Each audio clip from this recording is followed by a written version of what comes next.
Meus queridos e amados irmãos, sejam muito bem-vindos ao canal EBD Sim Senhor, o canal que é exclusivo para a Escola Bíblica Dominical.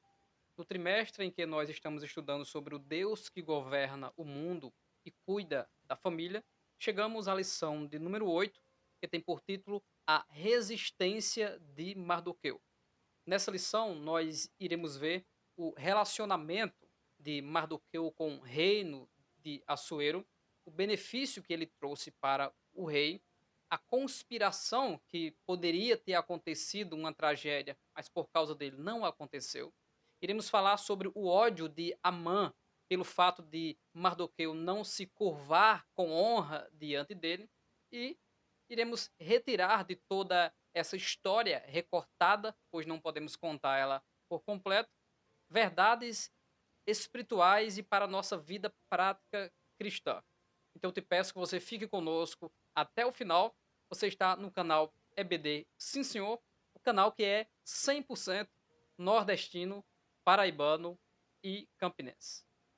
Como de costume, na nossa abordagem das lições da escola bíblica dominical, nós iremos buscar fazer uma exegese da leitura bíblica em classe, considerando que ela é uma narrativa, então ela é feita de forma mais rápida, mais sucinta. Depois nós iremos aos três tópicos para buscar a coerência bíblica e teológica. E de cara já vai aqui um conselho nobre para os professores e professoras de escola bíblica dominical. Usando este livro para dar aula para a escola bíblica dominical, nós vemos que é uma narrativa de uma história que se segue e estamos extraindo lições práticas para a nossa vida cristã e também vendo a mão de Deus trabalhando nos bastidores. E normalmente alguns professores incorrem no erro de toda semana estarem contando a mesma história, porque nós estamos relatando uma narrativa de uma história. O importante é enfatizar as lições extraídas desses três tópicos, para que você não se torne cansativo em contar a história em que nós já estamos estudando já faz algumas lições. Combinado? Deus abençoe grandemente. Também não se esqueça de fazer parte do nosso grupo no WhatsApp. Aí, nos comentários, vou deixar fixado para que você entre neste grupo e tenha um contato mais próximo conosco, onde nós conversamos, lançamos enquete e também material sobre a lição da escola bíblica dominical. O texto da leitura bíblica está tanto no capítulo 2 como no capítulo 3. No capítulo 2, do versículo 21 ao 23, e no capítulo 3, do 1 ao 6. O primeiro versículo: Naqueles dias, assentando-se Mardoqueu à porta do rei, dois eunucos do rei, dos da guarda da porta, Bigtã e Teres, grandemente se indignaram e procuraram pôr as mãos sobre o rei Assuero. A primeira coisa que nós precisamos aqui tratar como um relato para um bom entendimento do que seria essa porta do rei, que quando nós imaginamos um Mardoqueu sentado à porta, nós imaginamos o muro, logicamente, com sua porta, e quando ela abre, já deu de cara no palácio real. Porém, as portas das cidades antigas não eram portas comuns, como nós podemos ver nos muros de grandes mansões. Mas essa porta ela era, de fato, um prédio. Essa porta ela tinha um espaço bem longo, 10, 15 ou 20 metros, até salas, e ela fazia parte da própria muralha, em que os soldados ficavam por ali, subiam na muralha. E essa porta é como se fosse o encontro do cartório, o encontro do homem do carimbo, do oficial que cobra impostos, para trazer algum preso. Então se fazia muitas coisas na porta, e nessa porta é o local onde você já sabe pela história de Ruth, que é onde se firmavam os contratos, onde estavam os anciãos. Então Mardoqueu, ele era não uma pessoa que estava na porta, e aí nos lembra como que alguém que fosse um pedinte ou quisesse saber alguma notícia lá de dentro. Mas ele trabalhava no reino. Mardoqueu ele era um oficial do rei Assuero. E estava ali na porta porque ele trabalhava ali com os homens que oficiavam ali, não se sabe qual tipo de trabalho ele fazia. Depois o texto cita os eunucos dos da guarda. Provavelmente esses eunucos, quando sempre são citados, eles são líderes, são responsáveis por algo, como por exemplo, os responsáveis pela casa das mulheres. E aqui são os eunucos dos da guarda. O texto não diz que são eunucos soldados ou guardas, mas são eunucos dos do rei, dos da guardas da porta, significando que provavelmente esse Bigtan e Teres são líderes daquela porta ou dos guardas, aqueles que guardam e que administram aquele local. Seguindo ainda no primeiro versículo, o texto diz que eles procuravam, porque estavam indignados com o rei Assuero, pôr as mãos no rei. E é comum nesses reinos antigos, você pode ver no Império Romano, em que o imperador matava sua mãe, matava o seu pai, matava o seu irmão, matava os seus filhos, matava a sua esposa, quando ele desconfiasse de alguma conspiração para derrubá-lo do reino. Então a traição estava sempre presente. E eles estavam indignados por quê? O texto bíblico não explica, mas o capítulo anterior nós temos a deposição da rainha Vasti, que foi a lição da semana passada, e temos a exaltação de Esté. Não há como afirmar, mas talvez eles estejam indignados pelo fato da rainha Vasti ter sido tirada e agora ter uma outra rainha. Nenhum deles sabem que ela é judia, pois o Mardoqueu pediu para que isso fosse escondido. A Bíblia não relata por que eles estavam indignados. Se apenas era por inveja, se apenas eles estavam do lado oposto da política daquele reino, mas eles queriam acabar com o reinado do Assuero, queria, se possível, até tirar-lhe a própria vida. Versículo 22. E veio isso ao conhecimento de Mardoqueu, por ser o da guarda da porta.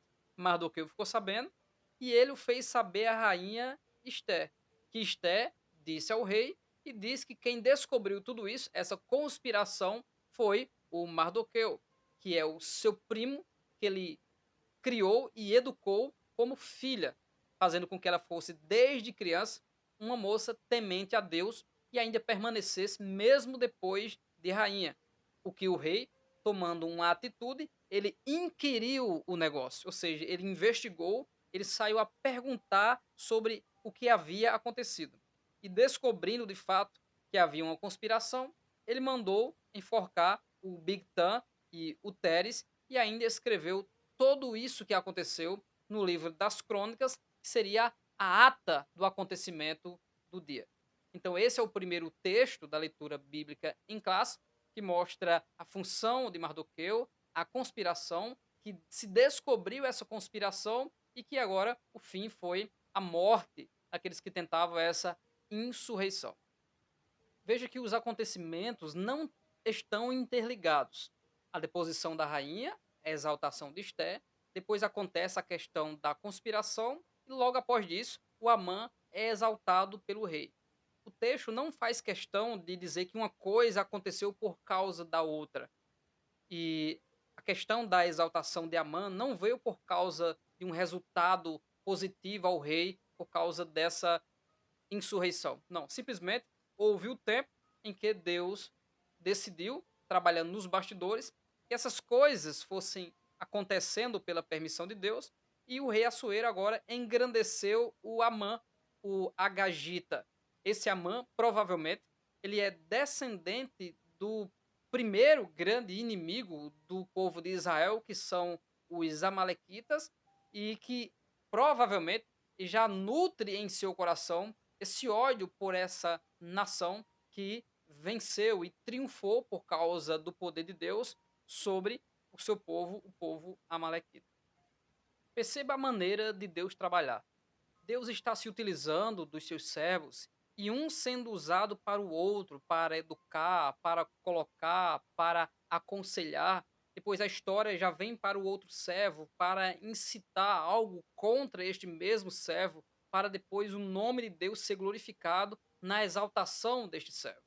Nunca haverá uma exaltação sem que houvesse uma crise.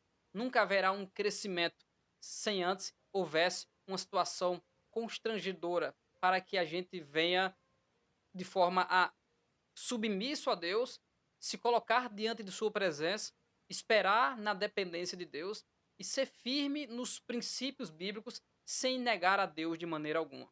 Uma das primeiras provocações desta lição é: você tem coragem de honrar o nome de Deus a ponto de ser ameaçado de morte? O Amã era reverenciado por todos e Mardoqueu não fez isso. Eles perguntaram por que Mardoqueu traspassa o mandado do rei, e eles perceberam que o próprio Mardoqueu confessou que não faria isso porque ele era judeu. E agora o Amã, furioso por causa disso, coloca os seus olhos sobre Mardoqueu, em especial porque ele havia declarado que ele era judeu. E esse ódio você percebe que ele já vem guardado no coração de Amã, e agora ele tem a oportunidade, e aí você vai ver a questão da guerra entre gerações, de através do ódio contra um homem chamado Mardoqueu, com autoridade a nível de todas as províncias, colocar em prática o plano maligno e antissemita, posso dizer assim, de desarraigar os judeus, a nação de Israel, os hebreus, os israelitas. Então, ele aproveitou a oportunidade para simplesmente generalizar o ato de Mardoqueu, semelhante ao de Vasti, onde todas as mulheres iriam desrespeitar o seu esposo e agora provavelmente todos os judeus da província não iriam se curvar diante de Amã porque Mardoqueu não se curvou. Veja como as coisas vão acontecendo nessa história. E aí nós podemos pegar em Daniel capítulo 3, dos versículos 15 ao 18, a história do Misael, Ananias e Azarias, que não se curvaram diante da estátua e ainda disseram que Deus iria livrar eles da fornalha de fogo ardente, e Deus livrou e mostrou que ele é Deus. Temos depois em Daniel no capítulo 6, versículo 10, depois o 20 e o 21, o Daniel que continuou orando quando, de fato, a lei que foi levantada era que ninguém pronunciasse palavra a um outro Deus senão ao próprio rei. E aí Daniel continuou com a mesma oração, foi lançado na cova dos leões e Deus mais uma vez glorificou o seu nome. E temos no Novo Testamento, em Atos 5, 28 e 29, quando Pedro foi preso, ainda foram chicotados, depois o anjo soltou eles, chamaram eles de volta e disseram: Nós não dissemos a vocês que não é para falar nesse nome? E Pedro simplesmente diz: Antes obedeceremos a Deus ou aos homens? E essa é a primeira grande provocação desta lição. Até que ponto você honra as sagradas escrituras acima de todas as coisas? Em que momento da ideologia, da vida profissional, dos hereges dentro da sua denominação, até que ponto você trai a Bíblia Sagrada para poder não entrar em crise com o outro? Sabe que esses homens de Deus se dispuseram em padecer pelo nome do Deus Todo-Poderoso, mas puderam ver a glória, puderam ver milagres, puderam ter visões do próprio Deus e ser honrado pelo Deus Todo-Poderoso, porque eles perseveraram na fé. E aqueles que perseveram nos princípios bíblicos, eles têm a honra de Deus. Jesus, em Mateus capítulo 5, versículo 11, ele diz: Bem-aventurados sois vós quando vos injuriarem e perseguirem, e mentindo disserem todo o mal contra vós por minha causa. Exultai e alegrai neste dia, porque é grande o vosso galardão nos céus. Para Paulo, Jesus Cristo mandou Ananias dizer a ele que ele é um vaso escolhido e que o Senhor lhe mostraria o quanto que ele deve padecer pelo meu nome, assim disse o Senhor através de Ananias. Então, confessar o nome de Cristo também vem no pacote junto desprezo, vem no pacote junto zombaria, prejuízos financeiros, às vezes ameaça física, e muitas outras coisas que vêm junto com esse pacote que Paulo diz que ele leva sobre si o restante dos cravos da cruz de Cristo. Então, ser cristão também é estar diante de uma sociedade hedonista, politeísta, que pensa apenas no seu ventre e que já desprezou a verdade divina, mas permanecer firme e passar o prejuízo que for necessário, mas sabendo também que aqueles que perseveram, afirmando, ratificando a verdade divina, também recebem livramentos de Deus, são honrados por Deus e são exaltados pelo Deus Todo-Poderoso. O plano de aula diz aqui na página 53 que esse contexto em que Mardoqueu vive é um contexto inóspito. Aquilo que é inóspito é que não se pode viver, é que é áspero, é um ambiente que não dá para passar noite, que não dá para morar, que não dá para viver. E nós vivemos esse momento. Somos reputados como ovelhas para o matadouro. São tempos difíceis e trabalhosos. Mas ainda existem homens, mulheres, jovens, e a igreja continua tendo coragem para honrar essa palavra e pôr ela acima de todas as coisas e da sua própria vida, da sua própria existência. Eu preciso ser resumido porque esse é o meu objetivo de extrairmos as principais lições desta aula de número 8, que é a resistência de Mardoqueu. Três características básicas de Mordecai ou Mardoqueu são determinação, resiliência e coragem. Aquele que é determinado, ele decidiu fazer e ir, e não há ninguém que possa impedir ele. Porém, nessa trajetória, ele precisa ser resiliente, que é aquele que se recobra de um golpe, que persiste mesmo sendo oprimido para que pare, sendo massacrado para que deixe a sua posição, ele resiste, se levanta mais uma vez e continua porque ele é resiliente. E por último, é ter coragem, tanto na questão do empreendedorismo, como na questão física para se proteger e também na esfera espiritual. Aquele que tem coragem sempre vai mais além. Não basta apenas ter o conhecimento, não basta apenas ter a habilidade, é preciso ter coragem. Coragem para empreender, coragem para guerrear contra o diabo, coragem para lutar para não perder a sua vida. E assim, mesmo havendo um medo, mesmo havendo uma expectativa de assombro, aquele que tem coragem, ele enfrenta. Assim como o pequeno Davi enfrentou um grande gigante, mas ele enfrentou em nome do Senhor dos Exércitos. E assim, o Deus dos exércitos de Israel deu vitória a Davi e também deu vitória a Mardoqueu, porque ele também teve coragem para denunciar a conspiração. A primeira lição que extraímos do primeiro tópico, quando Mardoqueu descobre a conspiração, está em Tiago 4,17. Se nós tivermos a oportunidade de fazer o bem e não fizermos, estamos pecando. Então Mardoqueu, como oficial do rei, descobriu um plano para que o mal fosse executado e ele está fazendo um bem, de fazer a denúncia daquilo que possa acontecer. Fazer uma denúncia em meio à sociedade é algo comum, que deveria e deve ser feito por todos nós constantemente.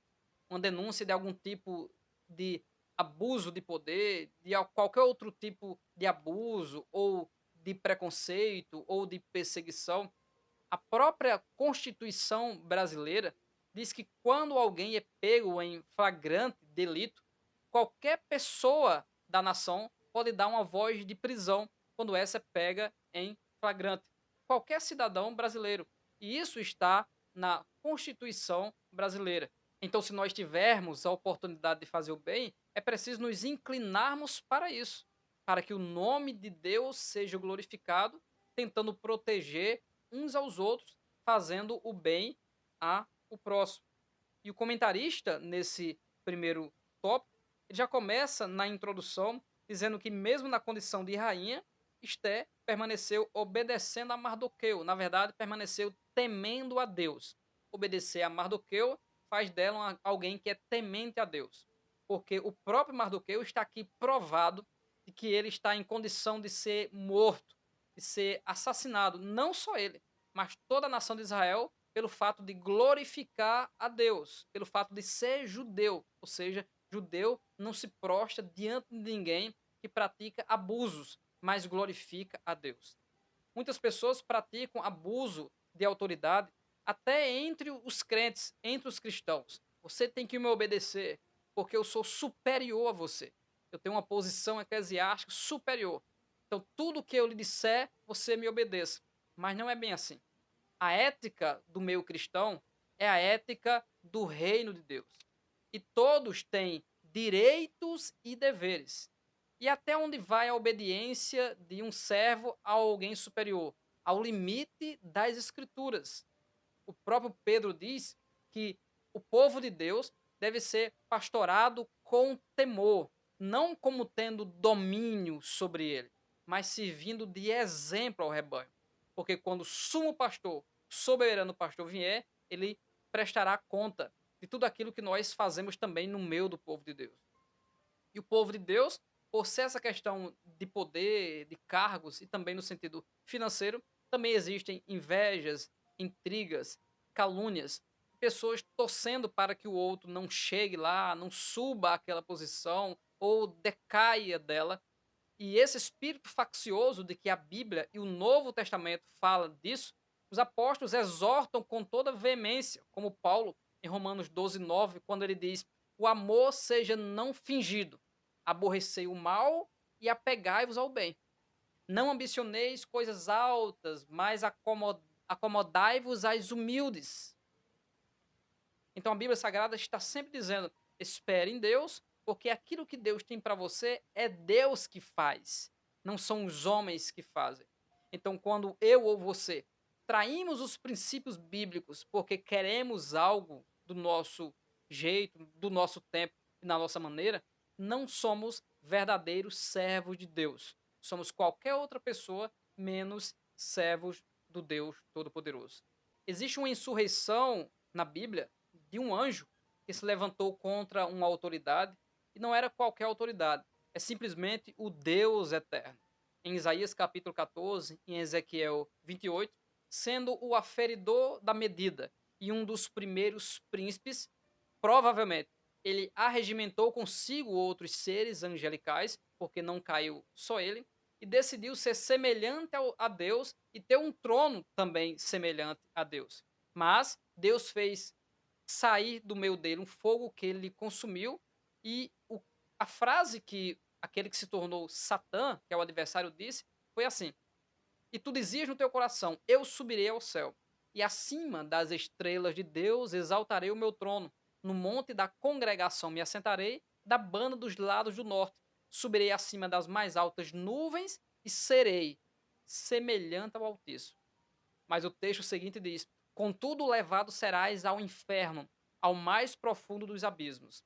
Todos aqueles que se levantam contra a autoridade terão que sofrer o castigo dessa autoridade. Para isso, Deus levantou as autoridades. Por isso, o servo de Deus, como uma ovelha, mesmo tendo um patrão ou uma autoridade governamental que seja ímpia, a sua obrigação é orar pelo país, orar pelo patrão, para que Deus dê paz a todos e Deus possa fazer com que todos venham a viver nessa civilidade, né, em uma certa paz, mesmo que a questão espiritual seja diferente. Segundo Marcos capítulo 10, versículos 42 e 43, nós fomos chamados para servir. Você já viu alguém cumprimentando um obreiro na igreja que tem uma posição inferior, entre aspas, na questão da hierarquia eclesiástica, dizer meu pastor, e diz com um certo uma lisonja ou até uma brincadeira, e a resposta desta pessoa que vê a posição como apenas uma exaltação humana e carnal, de que se torna um superior ao outro, responde desta maneira: "É isso, meu irmão, eu sou apenas seu servo." Não importa a posição na igreja que o servo de Deus tenha, todos nós somos servos. A própria Bíblia diz que o Senhor não veio para ser servido, mas veio para servir. Quanto mais alta a posição, mais alta é a humilhação e o serviço, e quando há soberba, também maior é a queda, porque também está mais alto. Essas são as realidades do Deus que entroniza e destrona aquele que ele quiser. O comentarista, no segundo tópico, fala sobre a exaltação do descendente de Agag, ou o descendente dos Amalequitas, que é Amã. Lembra de Êxodo capítulo 17, do 8 em diante, quando Moisés agora se vê diante de uma guerra. Os Amalequitas se levantam contra o povo de Israel, foi o primeiro povo a se levantar com um exército contra o povo de Deus. E Moisés levantou as suas mãos para interceder. Enquanto ele perseverava na sua intercessão, o povo vencia.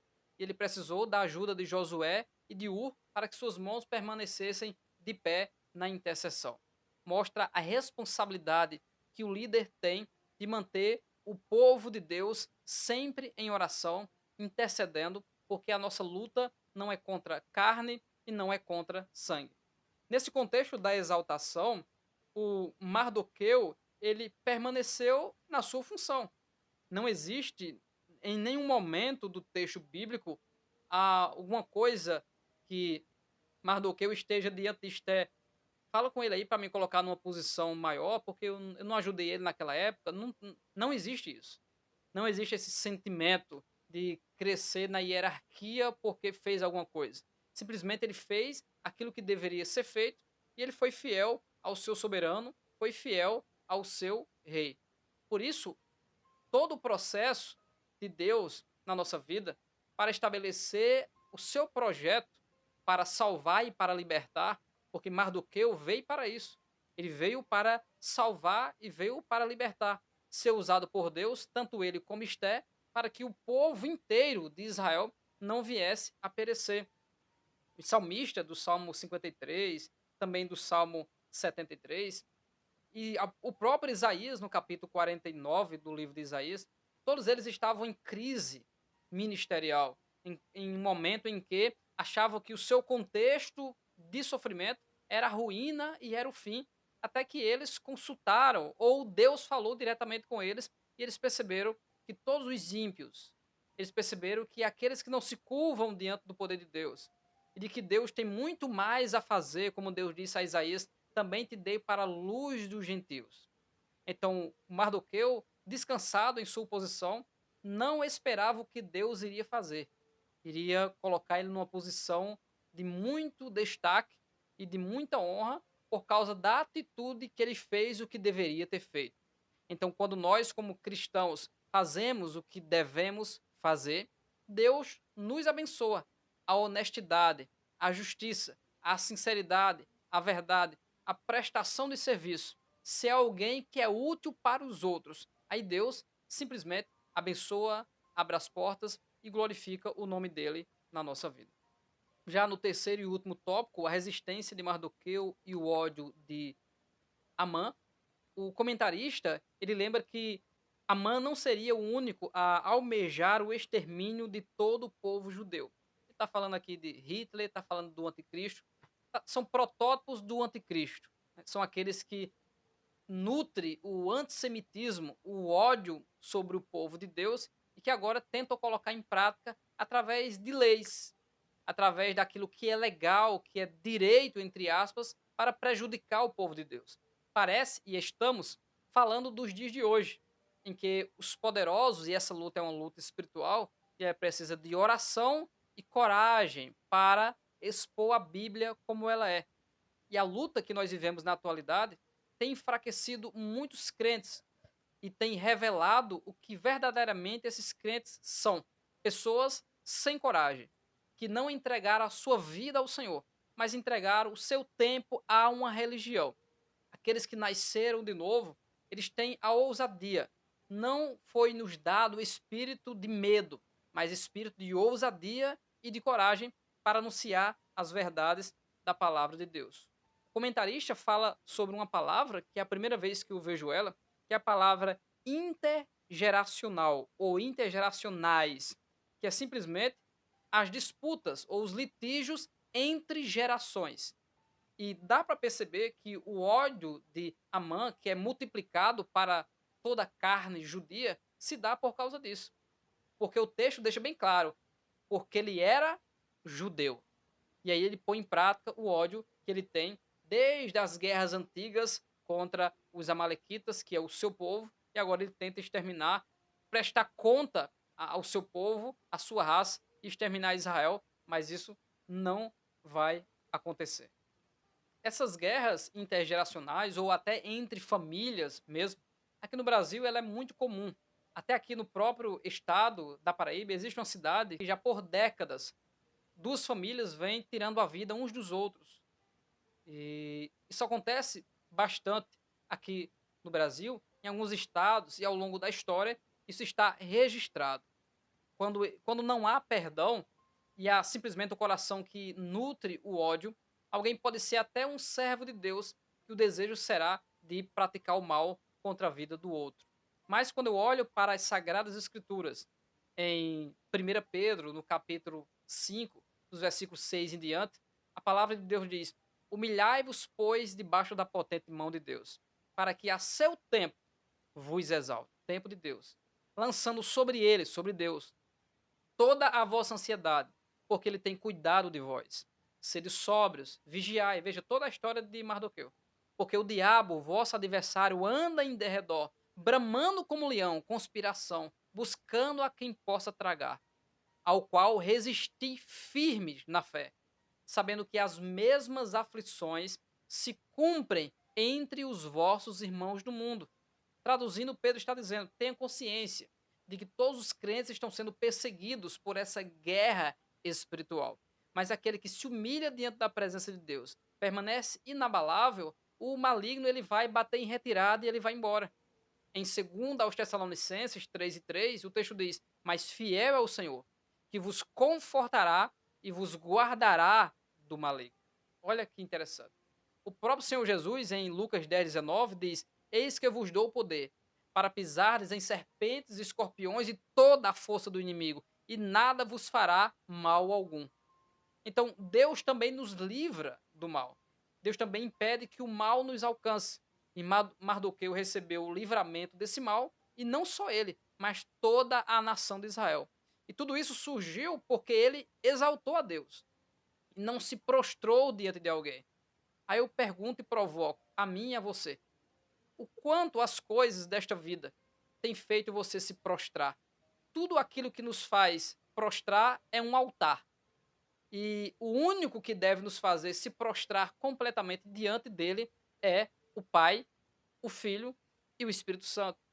O Senhor Jesus Cristo, diz o próprio apóstolo Paulo, que há de ser que toda a terra, o céu e debaixo da terra, todos irão confessar que só Jesus Cristo é o Senhor. Em Provérbios 29:2, deixa bem claro que quando o justo ele governa, o povo se alegra, mas quando o ímpio ele, ele reina, aí o povo vem a desgraça e vem a tristeza. Nós precisamos orar e pedir para que Deus mude o quadro. Mas o que seria mudar o quadro? Será que Deus é alguém apenas que se alimenta de oração e faz só porque nós passamos alguns momentos de oração? De maneira alguma. Olha o que diz 2 Crônicas 7, 13 e 14. E quando eu enviar os meus 4 maus juízos sobre a terra e sobre o meu povo, e se o meu povo, que se chama pelo meu nome, orar, se humilhar, se converter dos seus maus caminhos, eu ouvirei do céu, perdoarei os seus pecados e sararei a sua terra. O texto começa no 13 falando de disciplina, tristeza segundo Deus que produz arrependimento. E quando o povo se arrepende e se humilha, aí Deus muda a situação do povo. Contexto do livro de Juízes, sempre isso acontecia. Então, essa lição de número 8 sobre a resistência de Mardoqueu mostra que quando nós resistimos a toda falsa autoridade, abuso de autoridade, ou aqueles que querem a glória e o louvor para si e honramos unicamente a Deus, o que é que acontece? Deus livra, Deus honra, Deus levanta e Deus disciplina aqueles que se levantaram contra o mandado de Deus. Essas são as verdades dessa lição que você, meu amado professor de escola bíblica dominical, precisa falar com muita veemência, com muito respeito e com muita alegria de que Deus está no controle de todas as coisas e que os Mardoqueus que estão por aí, Mordecai, que é o nome que fala do Deus Marduk, do Deus da Babilônia, foi colocado nele esse nome. A Bíblia não cita o seu nome hebreu, mas apenas o nome persa, o nome daquela região.